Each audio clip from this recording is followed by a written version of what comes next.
sobriety alcoholics trying to get better one day at a time. Bringing all of you with us to remind you guys out there that you are not alone. There's a lot of people just like you trying to get through the same things that you're trying to get by. This is our favorite show. We love to do it, and we now have reached 20,000 followers. And with me, as always, is my main man, Primo. What's up, Primo? God, I miss this. I miss it so much. And you know what? I mean, I think we hit 20,000 followers 5 or 6 days ago. And I had to contain myself before we could get together. Life's been busy. It's gotten in the way.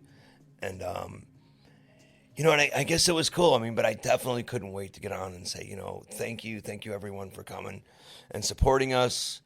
And I think last month we had almost 1 million views on our Facebook page. Wow. That's crazy. It's crushing. That's so great. We're getting to reach a lot of people out there, which is awesome. And I get these messages of people like, man, I'm 6 months sober. You guys are the first thing I look at in the morning. And it's like, I don't even know. But now I have this huge obligation. I'm going to have to get like an assistant because if I have to take a day off, I mean, I got to get, they want the message. I got to keep getting it out there.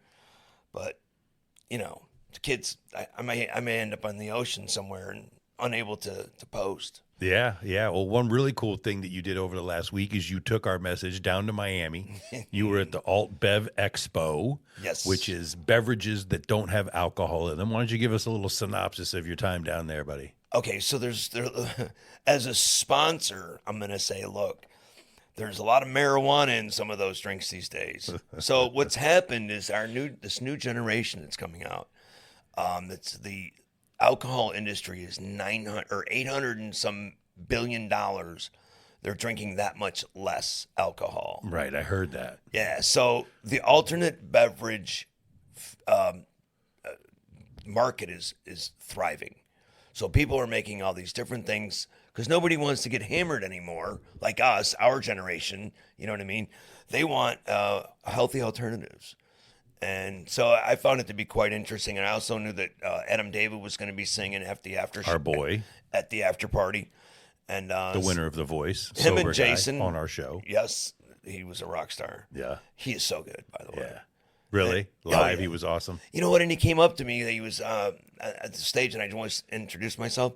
He came over and talked to me for like 10 minutes. Nice. And we talked like about recovery stuff, not like just like it was cool. Yeah. And so very humble guy, super talented, and doesn't even know he's talented. Nice. We like that. Yeah. People that don't change are really cool. Yeah, he's just so down to earth. And Jason, one of his guys that was with us on the show, was there with his new bride, and she's beautiful, and he is, they're just good people, man. Nice. It was cool. I was glad I made the trip. And did they talk to you about coming here in September? Are we gonna do a little something with them when they get into town, or what do you think? I would love to get them on again. And I sent Jason a message, but I think he's dealing with some issues with his mom right now. And, gotcha. And he's going to be playing at Tortuga in Fort Lauderdale with Kenny Chesney and some other guys. So he's going to be doing this huge outdoor concert with like 100,000 people. Awesome. I mean, and the alt beverage show is coming here in September. That is correct. Now I have to follow up with that. Right. We might do a panel on stage or something, help them out, right? I mean, that's what I was told. Yes. That's well, awesome. we got to get back with our girl who's right. promoting it. It happened Sharon. like 2 days before. Right. So Into the Blue agency was kind enough to drop us in at the end there, but so I went over and you know represented, and I do believe, I think it's interesting. I think if you're in recovery, that you try to spice up your life and be adventurous, but be careful. Right. You know, this Kratom and Kava stuff. I mean, I think of their gateway stuff. You know, if I'm sponsoring you, I'm going to say stay away from that. Right. You know, yeah. So that's my makes message. sense. Yeah. Well, that's awesome. Great story. Way to start us off with 20,000 followers. But for tonight's show, we have the lovely Emily with us. Emily, how are you tonight? I'm doing well. Thank you. Thank you guys for having me. Awesome. Glad to hear it. There you go. Get up Thank there. you. Don't be afraid. Pull it. You can actually I'm pull scared of it. it. There you go. I'll shut up. Yeah, it's okay. So, Emily, thanks for coming on today. It's great to have you. Why don't you just give us a little background about yourself, maybe when you got sober, if you want to put your sober date out there, just a little bit about your story to get us rolling. All right. Well, I am actually from Oklahoma. Grew up there and ended up in Florida. I'm a former military spouse. So we were stationed here for a while. My children and I got dropped off here. And, excuse me. So the way I ended up here was following my divorce. I had a lot of personal things going on, and I should back up even farther, y'all. I grew up like in Alateen. My sister's one of us. You would think, like, with all of that, maybe I would have known, how to, how not to, that kind of thing. But I really, I used my big sister as I should, and decided to do everything just the opposite way of how she did it. Gotcha. So while she found her way into the rooms at a very young age, I didn't come in until I was in my 40s. I just went through a lot of personal turmoil following my divorce, really leaned on alcohol way too heavily, and ended up going to very strongly attorney-recommended rehab. Gotcha. And that was February 11th of 2020 is when I went into detox. And then went to rehab for almost a month after that. They kept trying to get me to go home. And I was like, no, I'm so comfortable here, and I'm afraid I'm going to mess up. If you turn me loose back into the world, we might have some problems. I need some better tools. So I can remember going home from rehab, and then, granted, we had gone to meetings during rehab, but going to my first AA meeting on my own following getting out of rehab, and just really realizing that's what I needed in my life. And maybe those things that I learned in Alateen, maybe they knew what they were talking about. Is that a thing, Alateen? Alateen is a thing. Oh, yeah. Yeah. Is that for teenagers who have alcoholic sisters? Well, it's it's like Al-Anon, but for teenagers. Oh, okay. Honestly, I don't know. Yeah. It's a real thing, though. Yeah. But Okay. for us, it was more of just a social thing. They have Alatot too for the oh yeah, drunk middle schoolers. the babies. Yeah, Yeah, that's interesting. They're crawling around the crib, hammered. Yeah, that's They just so. You grew up in Oklahoma then, and I did. just you and your sister, or did you have other siblings? No, just me and my sister. just you and your sister, yeah. and your parents. They are normal, or Fairly. Well, my mother died when I was very young. So I was 3. My sister was 8. And that's really when she started her drinking career very young. But I was 3. So it was just us and my dad. My dad did get remarried for a little while, but that didn't really stick. So really just the 3 of us. and he was a military guy. So did you move a couple of times? Oh no, that was your husband. Not my dad. My ex-husband was the military one. gotcha, Yeah. gotcha. So we stayed pretty much put in lovely Bartlesville, Oklahoma. I did go away to boarding school, went away to college, met this guy in boarding school, and that's who I ended up marrying after college. wow. But then, long And craziness. so you came down here because of the military, because of Yes, he McDill? was stationed here. Mhm. Oh, okay, Yeah, right. absolutely. You know, it's interesting. We hear a lot of people usually explode their alcoholism around the same time you got sober, because that's when COVID hit. Right. So you come out of rehab I'm going to guess, like March 11th or the 13th. It was actually after I stayed in during shutdown. Okay. So I was safely tucked away. You guys, that probably saved my life, being in rehab at the time that happened, because Right. I don't know what I would have. Well, I had it remember not been March 13th very well. It was Friday the 13th, and my daughter had a softball game. And at the end of the softball game, it was then widely known, everybody go home. Like the world had shut down. It's crazy. And I'm just wondering, it's interesting that you got out of rehab in that time, not exactly then, but in that time, which that being home and secluded is what brought a lot of people's drinking on. Did that help you stay sober because you were secluded? It actually did, because one of my biggest problems was being uncomfortable with myself. I was always drinking to, just to mask things, have to have that drink before I went out, make everything feel like I'm a little better suited for people's company, though I was doing the opposite. But I had to spend so much time just on my own in my house that I finally took some time to get to know who I am. finally had to sit like with some uncomfortable feelings when I was confused by something, when I, I felt sad because, oh my God, I just got out of rehab. I can't go back to work. I've got all of this stuff going on. The world is now shut down. I had some periods that I felt some emotions that usually I would drink over. Yeah. But I was just stuck in my house, and I was like, okay, I guess now it's time to get down to work. And I did, like I said, I found a meeting fairly close to my house that was still open, still doing in person, but they had moved outside. And just really poured myself into it because that was all I had. But the very first initial thing, being in my home by myself, was very helpful to me. Gotcha. So you were at a boarding school prior to college? Yes. And do you think that sort of discipline school made you a little bit of a wild child when you went to college? Did that happen, which seems to happen from time to time? You know what? I think it kind of had the opposite effect because when we were in high school, we did the crazy stuff. You did? Yeah, we had so much Because you had the fun. 5-year-old older sister, but she wasn't a drinker. No, she was. Oh, she was, right. She just started when she was- Alateen. Yes. Right. Yeah. And she was in and out. She's finally good. I mean, she is good now. She, I think, has just about the same amount of time that I do. I have 6 years now. She, again, was in and out. I totally forgot. Oh, on the boarding school and college question, I feel like I had just this real sense of discipline, like when it came to studying and everything, and I had been away from home. I feel like a lot of people go crazy when they go to college. Right. It's first time away from home. You don't have anybody breathing down your neck, no curfew, no anything like that. But I had already kind of lived that. Gotcha. And we did some things we should not have been doing when we were at school.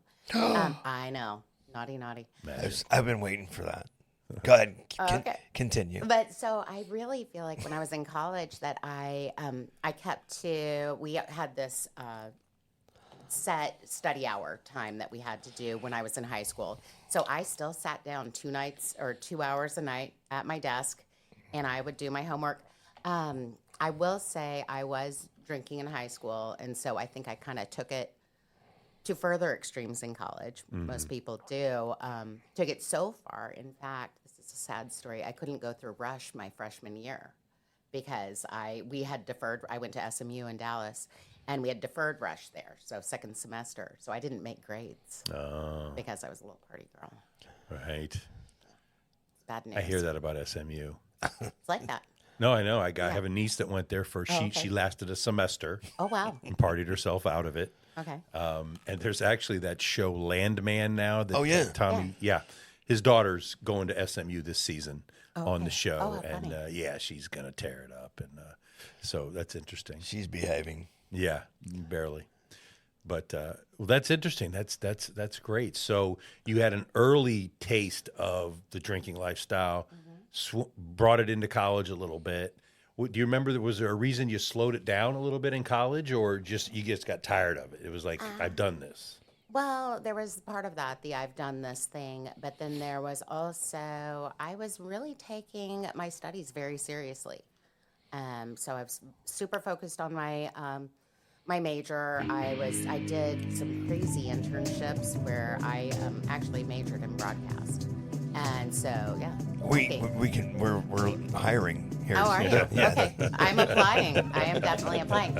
But so I did daybreak internships, so I would have to be at the station at like 5 in the morning. Wow. So that was not real conducive to staying up late and drinking. And then not like an intern's ever on camera. Right. But still, just in case something were to happen, someone goes down, I was going to be ready. Nice. Yeah. So. You were like the, what do they call that? The when you're an actor, that's the, not stand-in. Like an understudy. Understudy, Yeah. something like that. Yeah, that was you. No, definitely. I mean, like in Broadway, when if the person Yeah. breaks a leg, there's like Right. the other person. Starring right? in tonight's show won't be Yeah. Daniel Day-Lewis. It'll be Chris Primo. And then the whole crowd goes, oh. I want a Not that guy. refund. Yeah, give me my money back. Exactly. A rip off. Yeah, I was actually a broadcasting major myself in college as well. Did some stuff with the college radio station and Right. stuff like that. And, nothing early in the morning, though. My drinking was way too heavy. Oh, okay. Yeah. You guys realize I got kicked out of elementary school, and then I went. But they said, "No, we don't want you to come back." So now you can go to junior high, and then I got kicked out of junior high, and then instead of getting kicked out of high school, they said, I think it would be better if you just left.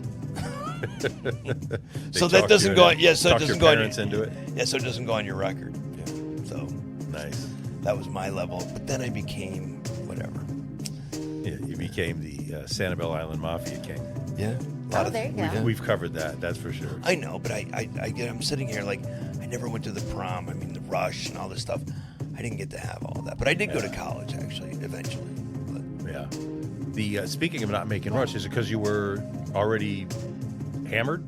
Yes. Yeah. Gotcha. I was the, cute little girl, but could not hold even a drop of alcohol. I Gotcha. just very much a lightweight, and actually throughout all of my drinking, like surprising, people were very shocked that it did not take a whole lot, but there was just always a lot of it around. well, that's financially viable. I like that. Kind of is. Yeah. The college kids don't have any money. Exactly. Girls I dated who drank like fish. Did a lot of. They were expensive. I had 10 jokes in my head right then. That's I because they know. wake up with you. No, I'm just kidding. There's lots of jokes that could Oh, follow in that. all right. I see where we're going tonight. Listen, we have a teacher here. Let's keep it clean. No, we haven't even got to that yet. So you went to SMU in Texas. Then did you go back to Oklahoma after college, or? I did not. I got married that's pretty right. much right out of school. Again, former military spouse, so we lived kind of all over the place.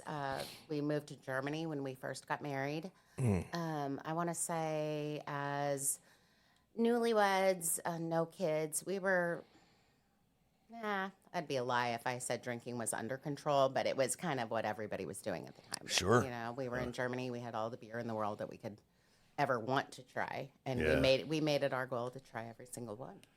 At Yeah. least more than at least once. What other places, did you live other places around the globe? No, Germany is the only international, and then we were all over the United States. When we came back, we moved to Texas, so I got to go back home, or I was born in Texas, so I got to go back down there. And then we went, Texas, Tennessee, Colorado, D.C., Fort Polk, Louisiana. I don't recommend it. No. And then down here. Yeah. Which one, do you have a favorite? Favorite would probably be Colorado Springs. Oh, Yeah. I heard Colorado so Springs beautiful. is nice. Yeah. Yeah. Absolutely gorgeous and just a really fun place. My kids were still pretty small when we lived there. I think my daughter was not quite 2. So my son is 5 years older. So he was, whatever that makes him, 7. And it was just fun. We were there for 3 years, I think. Interesting. So Same really age fun. difference as you and your sister. Exactly. And what's weird is my ex-husband and his little brother. They're the same 5 distance years. too. Wow. Yeah, it's weird. That's an interesting dynamic. We did not plan it. Well, I don't think anyone really can, but it's funny Right. how that works out, It's it's crazy. My kids are the exact same age difference as me, my brother and sister as well. That is weird. What's But going I on think- with that? I don't know. It's I think you kind of do what you're used to. You think what you had was normal. yeah, I That'd be guess my so. take on it. I don't Yeah, know. that's probably a good look at it. Yeah. I mean, You my, just think my that's the way youngest was a families are pleasant supposed to be. surprise, and my brother was this pleasant surprise too. I don't think Okay. they expected 3, and we didn't expect 3, but we got them and we love them. That's Yeah. all good. There you go. I'm Catholic, so I'm the baby of 6 kids. I wasn't gonna even attempt any of that shit. Yeah, you got one. I got one, You were one and done. pretty much. Yeah, Pretty much. I hear But during COVID, we tried like crazy. did you? That's all there Well, was why to not? do during Right? COVID. I know. In our 50s, we were trying like crazy to have another family Oh, that's awesome. for like I- 2 months. yeah. It didn't work out. You can adopt me later. We'll stay here in the studio. I'll just curl up in the corner, little spot. I got a special alternate beverage for you to try. Yeah, right. Nice. Kratom. will All keep me right. buzzing. It's Yeah, none of that for me. I'm Little good with. nutty. I'm good with the water. oh jeez. Yeah. So, how old are your kids now? They are. My daughter just turned 21, and my son is 25. 25 and 21. Yeah, Okay, so they were. about to switch up. So 6 years ago, they were 19 and 15 when you when you got sober. Right. Right. So they've seen a big change in you. How has that been awesome? Has that been It really has. So I don't really talk to my son, but my daughter and I have gotten so very close through this. she actually ended up going during my whole beginning of my recovery process. She went away to the same little boarding school that I had gone to. And, but since she graduated and since we've really gotten back together, she's a junior at Pepperdine right now. But she and I, we are closer than we have ever been. That's great. It's so nice to just, as she's growing and learning and doing things, and I'm so incredibly proud of her, it's kind of fun to have her turn around and say that she's proud of me and what I'm doing and what I'm working on. Yeah, Really that's nice awesome. to see and hear that they can be reciprocated. Why don't you tell us a little bit about what you do now? And because I think it's pretty cool. Okay. Yeah. Well, I have been a special needs teacher for, 12 years. I taught pre-K in public schools for a very long time, always children on the autism spectrum. And then now I teach kindergarten and first grade at a little private neurodivergent school. And neurodivergent, that just means that the autistic or Primarily. anything kind of... Can be Primarily on dyslexia that. too, right? Mhm. Yeah. So And my actually wife is can. dyslexic, and I find it to be fascinating. And I guess when we were growing up, it was a handicap. But I would beg to differ because my wife, well, she won't necessarily show you all the cards, but when she lays them on the table, it's like, wow. Like what she's had going on in her mind and what she comes and creates, it's pretty amazing, actually. And a lot of very, very talented people in the world are neurodivergent. Oh, absolutely. Absolutely. The kids in my class, so again, they're just kindergartners and first graders. Right. But they just blow me away with some of the things. Like some of them are, they might really be into the Titanic or really into Right. trades. Again, they're little bitty guys, but they've got a focus Right. already. And it's so neat to see how much of this, whatever the topic might be, how much they've absorbed and how much they can just give back to you. And there are things like, I'm just like, I can't even remember my address half the time, Yeah. but they know all these facts, all these dates, all these everythings. And it's really cool. They've got a lot of focus. It's Yeah. certainly interesting what they're passionate about and how they are able to the information, the way they view things. Now, my wife, on the other hand, just us holding hands and walking somewhere is difficult because she wants to go the opposite way. Like the way that makes sense doesn't make sense. That's to her. not neurodivergent. That's just her trying to go the opposite way. Oh no, dude! You're getting it. You're going after it tonight. It's okay. It's all right. I'm Go ahead. I'm sorry. Keep going. It's okay. I'm keeping score over here. Go And ahead. that's 3 in a row now. And but what's interesting is she wrote a thing in a chapter in this book where she talked about because of that she couldn't work for anybody else because she couldn't follow the processes that they wanted her to follow. So she had to start her own business. And she found that like the big strength that she had, which I think is really cool because you're teaching these young kids, is that when she put her lens over something, she saw things that nobody else could see, and that's what made her a great strategist in marketing. And the people that she did business with, like people could give her all the pat answers, but when she put her lens over it, she was able to deliver something that nobody else was really able to show them. And I'm always floored and blown away by it. Very proud of her, actually. We should be. Of course I am. Just those ways to find a way to use your power. And if, you think a little bit differently, you have to be able to harness that, and it does make you so different. You're going to stand out from everybody else and be able to, like you said, with your wife, be able to do things so much different. That's why we think that being an addicted person or having alcoholism is like a life hack. Because now we get this extra gear, we get this other lens, we get to look at the world differently. Because we've been on both sides, and now we get to live this true life that we want and didn't know we could get to, and now that we're living it, it's like this beautiful thing that opens up every morning. For me it does. I mean, I'm totally grateful for being sober and that I'm capable of having a conversation and sort of I wasn't really supposed to get this old, so getting the getting old part is kind of hard. Right. But every day, man, it's beautiful. It really is. I think of all the gifts that have been brought to me, but just because of this. But I bring a lot of things from the rooms into my classroom. We have signs all over the place that say progress over perfection, because all of our students have, an IEP, so they have goals that they're working toward every year. And but we really stress that as long as we're getting somewhere, we don't have to be absolutely perfect at it. And my son's never seen me drink, but when he was a baby, he was having some problems with the boogeyman or whatever it was, and I taught him how to pray. Yeah. I said, kid, you can just ask God to help you. And it was the craziest thing. Like, nobody taught me that when I was a kid. Like, go ask, maybe the religious training, but not the way that I was having the conversation with them. And so it's kind of neat. Yeah, we can, these principles, they transcend. So. Do you think that you were kind of drawn to AA because you'd already done the Alcatel thing? Or how did you end up in the rooms? Really, it's what my rehab stressed.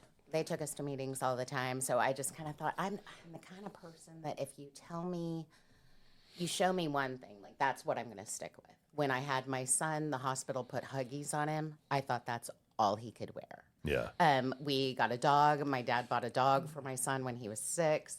The dog was eating a certain brand of dog food.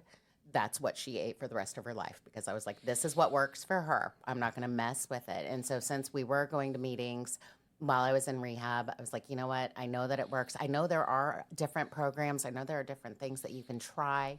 But really, because I was familiar with it, I was already starting the process and seeing how it worked. Yeah. I was like, I might as well stick with it because it seems like Yeah. something I can handle. It's a simple enough program that I was like, okay, I don't think that I can mess it up that much, but I'm talk with my hands all the time. No, that's fine. It's fine. As long as I don't hit the mic again. But so, yeah, I just, like I said, simple program, seemed like I could handle it. So I was like, might as well stick with it because I don't want to confuse myself, muddle my brain with Right. anything else. And being a teacher, you probably are drawn to the things that are not just disciplinary, but things that are in order. Right. And, hey, there's a book involved. There's rules involved. There's steps involved. Right. Yeah, I can see that. I can see do that like too. that. I like how laid out it is. Yeah, I did too. When I didn't do Alcatel or anything like that, but when I came in, I of course had doubts. I'd never done it before, but when I saw the structure and I saw the reading in the books, and what I always say is it's almost 100 years old. Right. So that's what stuck with me. It's not like this is a fly-by-night thing someone told me to try, right? I was like, well, this shit's been working for 90 years. Right. So who am I to say it won't work? So let me dive in. Let me give it a shot, because everything else had failed for me. I had tried many times to quit. What about you? Had you tried a few times, or?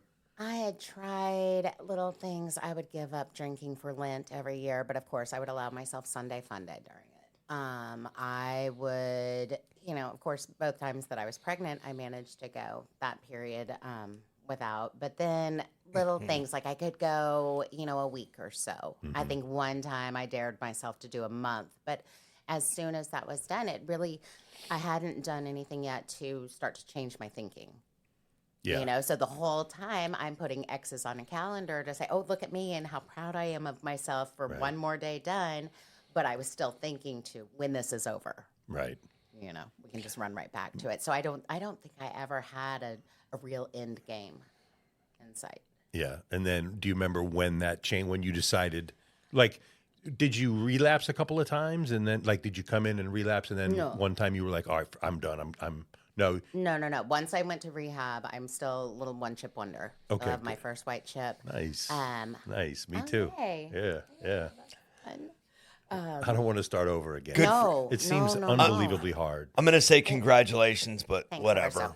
No, and it's not that big of a deal. Like, relapse is a part of so many people's stories. Like, I almost feel weird that it's not. I'm glad that it's not. I'm really, I'm proud of myself. But I know it's always a possibility, and I just have to stay guarded. You guys are clearly on the upper echelon of the spectrum. Yeah. Well, my wife was talking to me this morning, and I've been really busy, and I got a little bronchitis. That's one reason we were off the air for a couple of weeks. And she just was like, it seems like it's, been a minute since you've been to a meeting. And I was like, yeah, I need to get back at it. I need to get back in that routine. She said, well, how's it going? And man, the thought of drinking doesn't even pop into my mind anymore. I'm so grateful for that this program has done, as far as I'm concerned, so far. I know I'm still working. I'm always going to be working on it. But I'm to the point, at least right now, that relapse isn't in my vocab. I don't have any, I just don't see, maybe it's because I'm older. I don't see how that could ever help a situation. Right. You are mature, but your wife is alluding to asking if you need to go to a meeting. That's Yeah, well, yeah, I've been a little, on edge, I guess. I don't know. And, it's just, they stuck at home sick, and I have to keep doing things. I am not a sit-still person. Right. Wait till the dog brings you your big book. Maybe that'll be a signal for you to follow. Oh, my dogs. I got an aging dog that's going to be, I feel for him. He's just, anyway, he's going where he wants to go, and I'm like, what, but he's old. So anyway, my point was, I'm really one chip wonder. We went off a tangent. I'm glad that it doesn't come to me. Do you ever, you don't, of course, this is a dumb question, but does drinking ever pop into your mind, or do you ever that looks like it tastes good, or my wife will do this. She'll drink a drink and she'll go, ooh, that's terrible. Because she thinks if she says it's great, I'll want some. Oh, gotcha. So I told her, I said, stop doing it. You don't have to do that. You can say it's delicious if you think it's delicious. You don't have the problem. Right. I do. So do you have any of that sort of thoughts about, I don't know. It's a weird question. No, I don't think it is. I've never had a drinking dream. Really? Right. And I'll still go out with people. I can still be around people who are drinking, but no, even with that, I'm like, nah, I'm good with my water. Yeah. And to me, it is just I know that I can't do that. I like to look at the whole allergy analogy. Yeah. Me too. Mostly, and just think that, no, I know that terrible things happen, if not to me, but definitely to other people if I ingest it. Yeah. Right. I am not a cute little school teacher when I'm drinking. It might as well be a bottle of bleach to me. It's just poison. Yeah. Plain and simple. Absolutely. It just doesn't work in my body. And I tried to get it to work. I tried to re-engineer it every single which way you could possibly get it back into your body and be normal. And so, I was not a white chip, one chip wonder guy at all. And wasn't a lot of fun, but I can assure you that once you're here, you're in the right place. Yeah. And it doesn't work. So is your daughter studying to be a teacher as well? No, she is majoring in nutritional science with a business minor. Okay, great. Yeah, totally different from me. But I was thinking about her when you guys were talking about the adaptogens and the, what do we call them, the alt bevs. Yeah. Again, she just turned 21 at the end of January, and it really is amazing. I mean, she did go out. She got a couple of drinks on her 21st birthday. But for the most part, she and her friends are the healthiest group of people that you will ever meet. And it seems like her friends that she grew up with here in Florida, they are the same way. They're so focused. They're so driven. All of them are these little athletes and these just super healthy and super smart kids that really don't seem to have that much of an interest in, let's just go party and get stupid. And I can't wait to see where I wake up. Right. They're not into that, which is amazing. It's beautiful to see. I agree. My kids fall in the same. I've got a 26, a 23, and a 21. And same way. They just don't seem to want to do that. And I don't know if it's from seeing me be such a lush for so many years, or it's just the new lifestyle, which is fine with me. Whatever it is, I'm glad that they're not going down the same path. Right, exactly. Right? Me too. Yeah. Absolutely. It's definitely a different world. I know that I have 4 kids, 3 stepkids and my son. And I've got a couple of wild childs in there. But like my son, I think he went through the fraternity stage. And I think he did a little bit of this and that. But between my mother and me, or his mother and me, he's got a healthy fear. Yeah. And now he's like a bodybuilder. He's, he's working and going to school, and I'm like, I'm really proud of him. He's a great look, he's just a great example. And he's never seen me drink, so he's got all these principles and values, and it's just interesting. And there's a couple other kids may like to party a little bit too much, I think, but I think that's the age that go out and live your life and do it. Who am I to judge that? But it's definitely different. It's a different vibe. I mean, we were hardcore, over the top, 100 miles an hour, and forget even getting a career or education or any of those things. They just didn't matter. This other lifestyle was so much more important.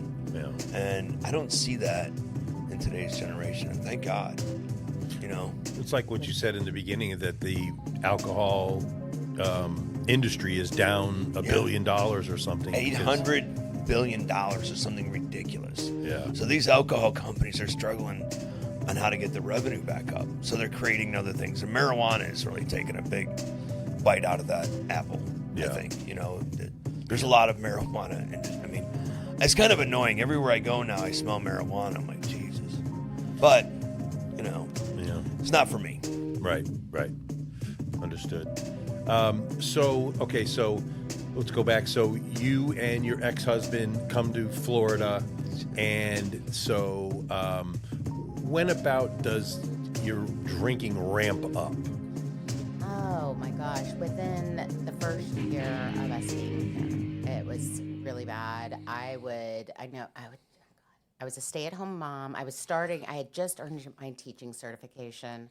I was subbing here and there. Yeah. And so most of the time I was just me by myself. Right. And I would drink pretty much every day when the kids would go to school. Yeah. And then I had this wonderful idea that every day, if I had been drinking and my ex-husband would come home, I would immediately jump into the pool. Yeah. Regardless, because I thought that somehow he wouldn't suspect anything. Yeah. And even You're if I already was, wet, so. But if I was fully clothed, even I would just jump in, and so there I'd be, Oh, geez. soaking wet. And how does that make sense? It does. So that's kind of. I'd like to say the beginning of the beginning of the end for us, but no, it was the end of the end. When I kept jumping into the pool with clothes on, I would say to try to mask that, and he finally. I came home to the shit ice together. bucket challenge a few times, and I was like, all right, something's going on here. Yeah. Yeah. she was pouring it on you or herself? Herself. Oh, see, that's almost the same type of thing. Yeah. Right. Because But jumping in fully clothed is really, yeah, that was a step too far. that is I think. another level. Yeah. That Like was, not even taking the time to throw a bathing. I mean, we're in Oh, no. Florida. People are in the pool all the time, but not fully clothed. right. No, but somehow I thought that was going to cover my tracks. Just Wow. hop in the pool, get wet, you won't notice. I wonder, like, the second time he came home and you were fully clothed again. Like the first time, you're like, I tripped, Right, I or just felt but like- the second time, you're like, wait a minute. Right. What This is- exactly are you doing? How many times did this take before the alarm went off? I'm going to say I did it at least 5. Okay. It really, but that was my go-to. Like, that's where my thinking was, that I continued to do it over and over. Well, it certainly confirms the term military intelligence. Nah.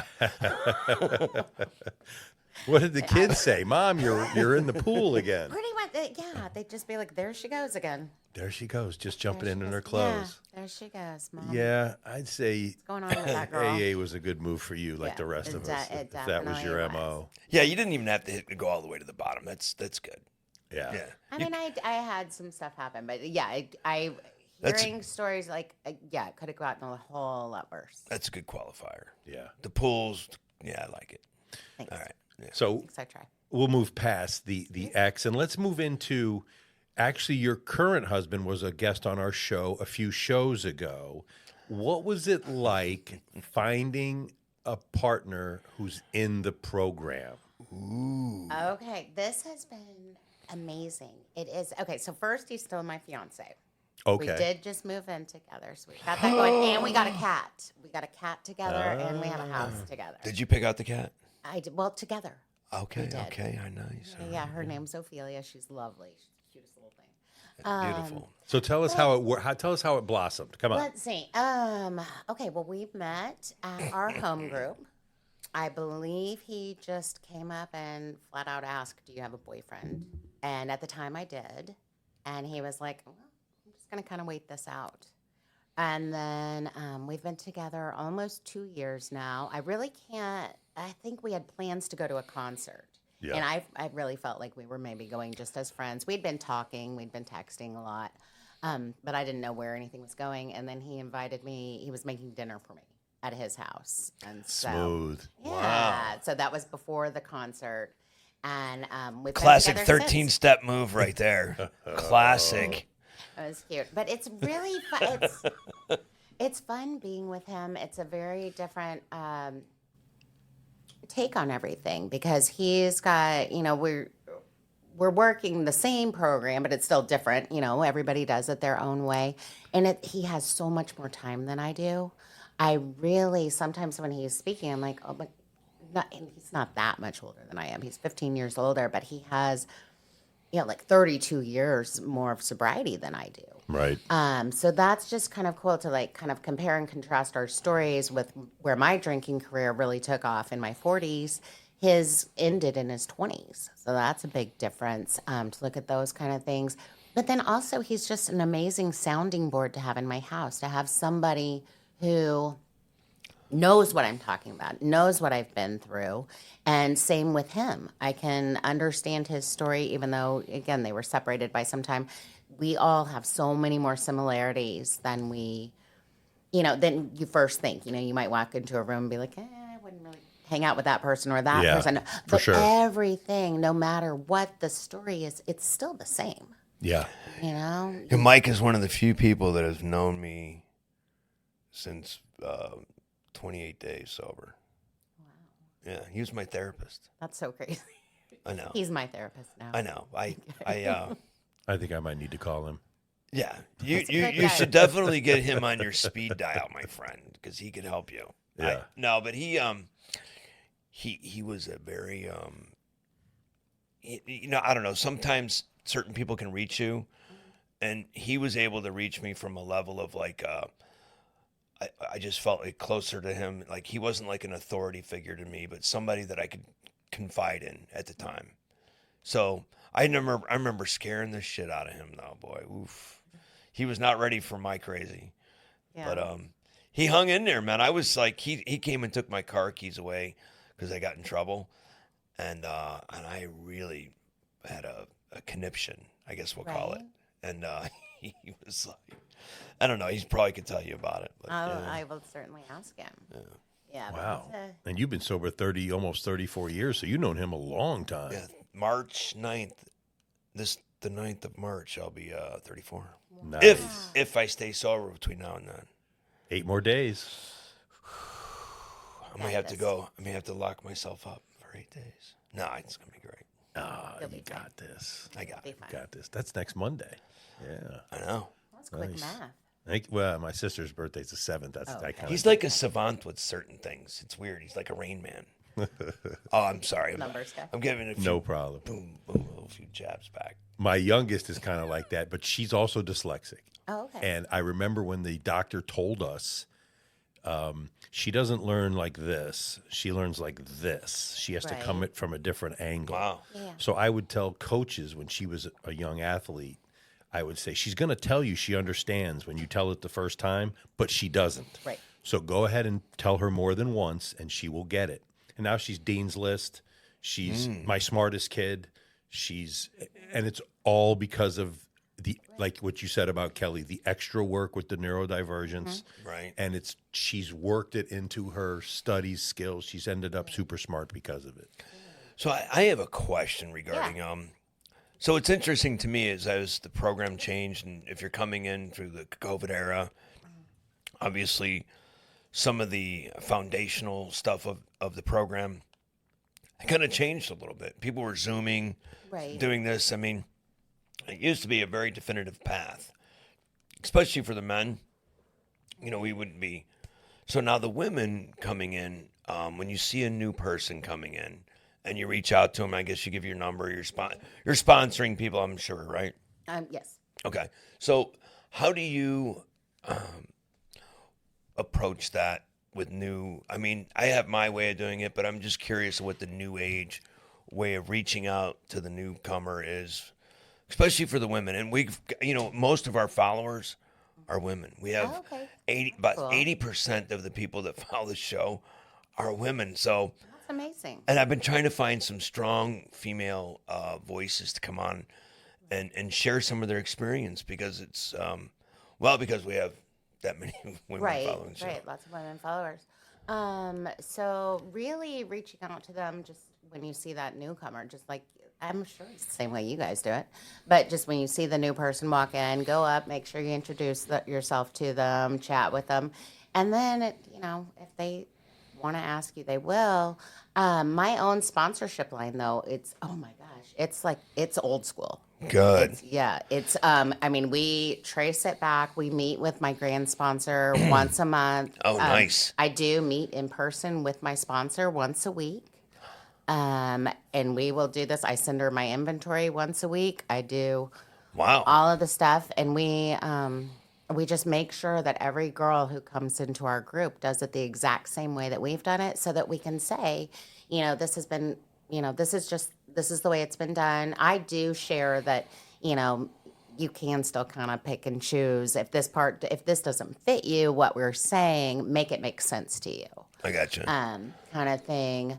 But again, just really keeping that, my computer's about to die. But really keeping just the consistency of our sponsorship line together. And I feel like it makes girls feel really special when they come into it and we say, this is the way she got sober, we can all pinpoint exactly this is the path we took. So how do you guys, if I'm seeing a new person come in and they're kind of acting up and maybe they're chasing the women around the room or they're just they're doing things that are definitely going to be hurting other people and themselves. And they're just bringing those behaviors into the rooms with them. They haven't really gone through any changes yet. Right. How do you guys handle calling out, especially the younger girls that come in how do you handle setting them straight, so to speak? Well, I don't have a whole lot of experience with that, but I do have a girl that I just worked with and really just trying to keep the focus on making sure that they understand that recovery is the most important thing, especially when people, it's so easy to say, oh, but everybody else, like everyone else has somebody. They have a family, they've got or they have a boyfriend, or they've got a significant other, Right. They've got this going on. Just really remember how you were and remember how you were not going to get that then. You still need to lay more of a foundation before you can even think that just like the whole thing of what's that movie, 28 Days. And I know that other people do it, but, they'll get a plant, get a pet, get up my thing. A fish is really good. Yeah, plant this.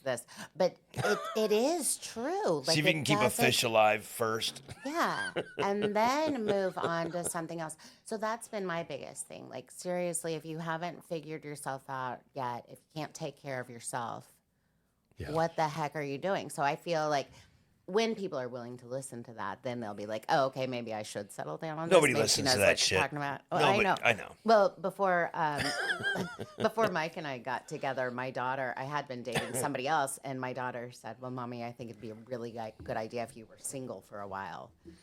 That lasted about 2 weeks before Mike and I got together. So I'm not even good at taking that advice. Are you okay? I am.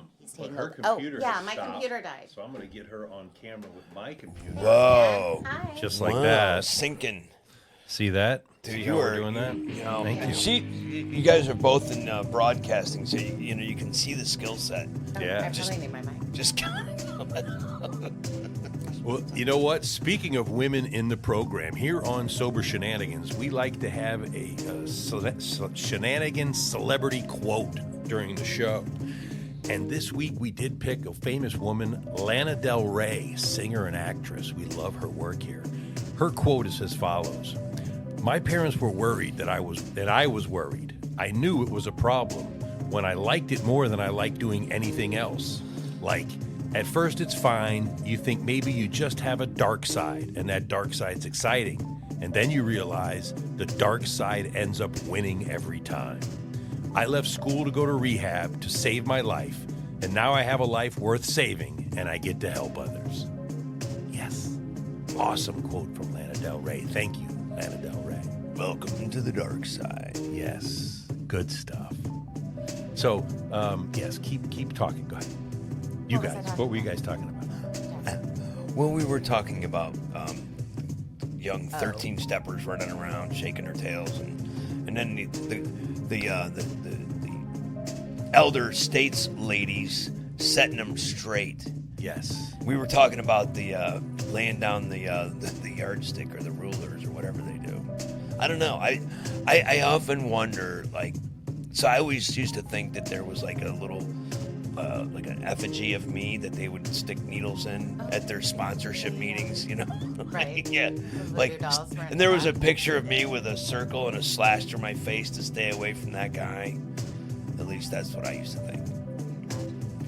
But you know, the reality was nobody was thinking about me. Nobody. It was just all right up in here. That's right. Yeah. Nobody. All right up in here, Primo. I know. You got lots of squirrels up there, buddy. Dude, they're fed. I keep them fed too. Yeah, well, that's what you want to do. Well, listen, we are actually coming up on an hour, which is our regular. I know, right? So, Emily, is there anything that you would like to add before we wrap the show up? Is there a message that maybe you have for the other ladies or anyone struggling, or is there something that you'd like to say that we haven't said yet? Oh, I'm trying to think of some pearls of wisdom to lay out, but really just be easy on yourself. I think that's been the biggest thing that or the number one thing that I have learned how to do. Like when I was talking before about finally spending some time with myself, being able to be sad by myself, being able to experience what I kind of thought were negative emotions, but it's really just being able to be human and being able to accept things as they come, accept them as they go. And really, these days, I feel like a little duck. Like, stuff just rolls off, like water off a duck's back. And just try not to take anything except for your sobriety very seriously. Or that seriously, I guess. Well, thank you. Yeah, that's great advice. Well, listening, if you're having a tough time quitting, whatever it is you know you need to quit, you're not alone. There's apps and numbers and groups in your town, or you can call us if you want. Leave us a message, 727-239-8587. Hit us up on Facebook. Taking that first step into a room or a chat or a group with people trying to get better just like you will be the best day of your life. We'd like to thank Emily for being here tonight. You've been a great guest. Thank you so much. Thank you, guys. You're very welcome. Primo, what's your final point on tonight's show? What's he going to say? Well, first of all, thank you for coming very much. Appreciate your perspective and actually what you do too. I really appreciate the fact that you've being a teacher is tough. It's a tough life, and so I totally think that teachers need to be the most. If anybody needs to get a raise in America, it's the teachers. God damn it, Yep. You know. And I think they need to go home at night and not have to worry about a thing because of what they give every day. And yeah, I definitely. I don't know how I could fix that, but if I could, I would for sure. And you know, thanks for the perspective for the ladies that listen to our show. You know, it's totally something that it's important to me that the message that we're having fun, we're talking about this and that, but you know, the message is important. You know, this disease kills people. It separates them from all the things they care about. And so I do take to heart that we try to capture some sort of inspirational message that will carry somebody one more day sober. We often talk about if we can help one person, that's our ultimate goal. And this is, you know, a passion project. And, you know, and we're hoping that, and we think it's working. You know, we think we're touching a few people here and there. So, yeah. And thank you. And we're going to make sure that your episode gets blasted out there. Well, thank you guys very much. I appreciate it. Absolutely. Well, thanks for listening to Sober Shenanigans, real talk and real recovery. You know, worry, anxiety, and fear, it's all up in here. Give yourself a break. You're enough, and you're doing great. I'm Stoff, and he's Primo. And remember, no drinks today.